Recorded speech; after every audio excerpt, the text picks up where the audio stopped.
Hey everyone, today I'm going to do another Phantom Constructed event with the Oratek deck this time.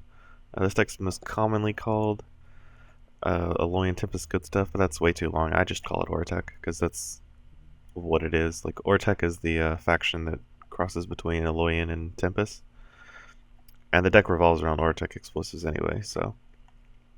This is a basic Good Stuff deck. What that means in like card game terms is just you put a bunch of good cards in the deck and you beat them with just sheer quality of cards. Uh, that tends to mean they have a lot of high rarity or a lot of very powerful cards. And Solforge means both of these things. So it's actually a very expensive deck to build. It's got a bunch of legendaries in it.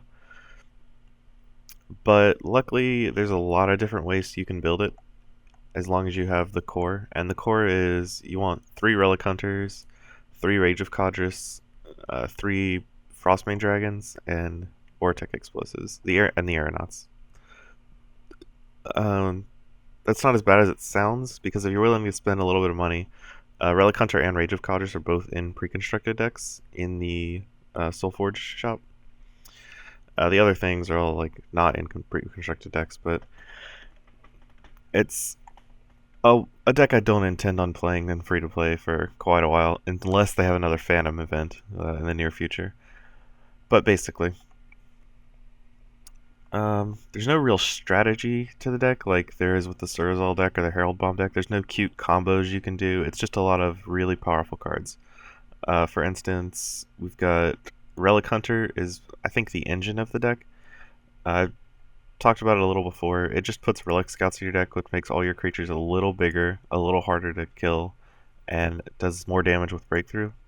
And all of these things are very good because with the armor itself doesn't matter, but the pump matters from the Relic Scout because Rage of Kadris will do damage equal to the power of the creature plus Oratek Explosives, giving an extra point of damage for the explosives, which matters more for Breakthrough because if you give your creatures Breakthrough with a Relic Scout, then when the Oratek Explosives hits them, it can break through a creature and kill other creatures, which makes it very effective.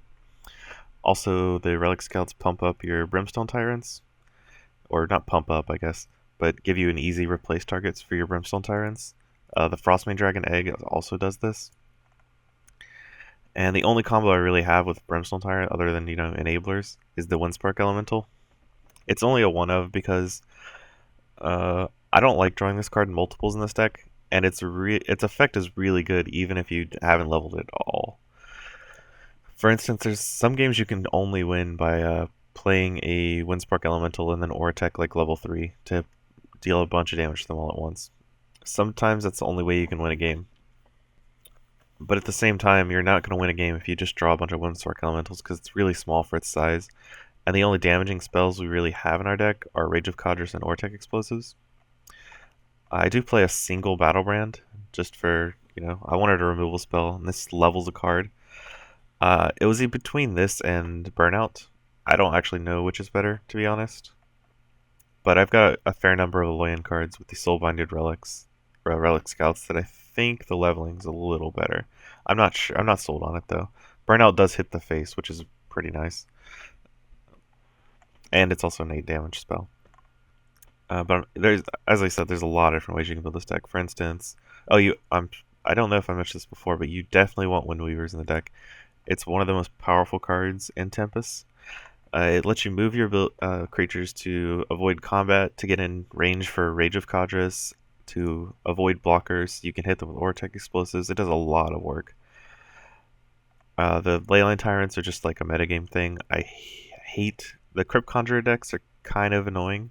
They tend to grind you out, and Leyline Tyrant kind of prevents this because it's gigantic and comes into play for free. Also, no one likes playing against Wigu decks less than I do, so I definitely want the Leyline Tyrants. It's also a gigantic Tempest creature, which is good for Rage of Kadris. I think I've talked about everything except for like Singleton Korok. Korok's just like a decent card in the mirror. Because it has aggressive, it can come out and hit them with Oratek Explosives right away. Some lists don't play any, some lists play 3. I'm just playing 1. I was playing 2 but I wanted to play more Herald of Destructions, which is also a metagame card like the Leyline Tyrant, because there are a lot of Spirit Stone Sentry decks right now, and I want to.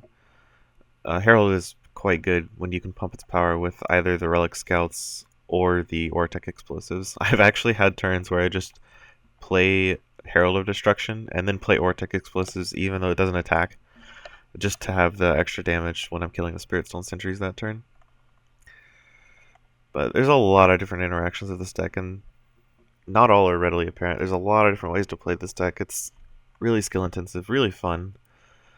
Yeah, I guess we'll start up an event. Go to round one.